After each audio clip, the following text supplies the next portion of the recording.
میاں صاحب بھی یہاں آئے تھے، کافی شخصیات نے شمولیت اختیار کی.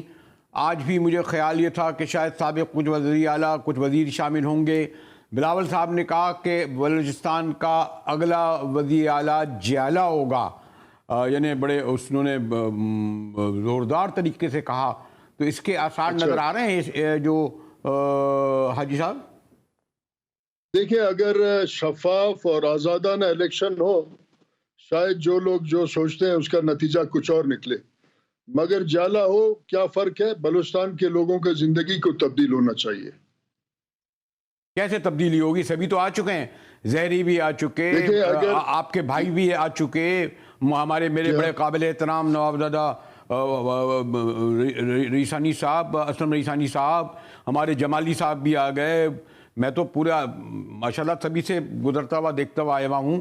اس کے ذمہ دار خود اب وہ تو یہ نہیں کوئی یہاں پر کوئی چودھری بیٹھا ہوا ہے بلوچستان کی کرسی پر، کوئی لا کے بٹھال دیا ہے ادھر سے، کوئی جکرانی بجرانی بھٹو زرداری. آپ ہی لوگ تو حکومت کر رہے ہیں نا. آپ کا مطلب یہ ہے کہ جمال جی دیکھیں، میں آپ کو ایک بات بتاؤں کہ پاکستان میں 2 دفعہ یعنی الیکشن شاید منصفانہ نہ ہو، آزادہ نہ ہو.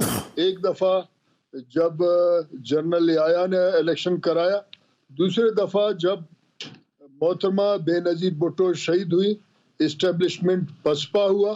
اس پسپائی کے نتیجے میں نواب اسلم کا حکومت بنا. کچھ عرصے کام ہوا، اس کے بعد ایک جعلی بدامنی ہمارے صوبے پہ مسلط کیا گیا، جس پہ کیپیسٹی بلڈنگ بھی نہیں ہو سکی اور باقاعدہ طور پہ کام نہیں ہوا. اس کے بعد جب پسپا اسٹیبلشمنٹ نے ہوش سنبھالا تو ہمارے صوبے کا بڑا بدحال ہوا. آج بھی لگتا ہے کہ ایک engineered so called political process اس ملک میں جا رہا ہے، جس کے نتیجے میں یہ سارے معاملات جو ہے ٹھیک نہیں ہوں گے. آپ نے کہا کہ بلوچستان میں حکومت رہی ہے، پاکستان میں بھی پاکستانیوں کو حکومت رہا ہے.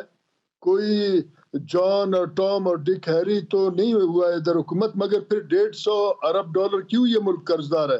اس کا مطلب یہ ہے کہ پولیٹیکل پارٹیز بہت عرصے سے اپنے ووٹر کو جواب دہ نہیں ہے، وہ کسی اور کو جواب دیں، اس لیے ملک ٹھیک نہیں ہو رہا ہے. کیونکہ بلوچستان 1971 میں ایک صوبہ بنا تھا، اس سے پہلے ایک کمشنریٹ کے تحت اس کو ایک کمشنر چلاتا تھا. یہاں ترقیاتی کام بہت عرصے سے رکے ہیں.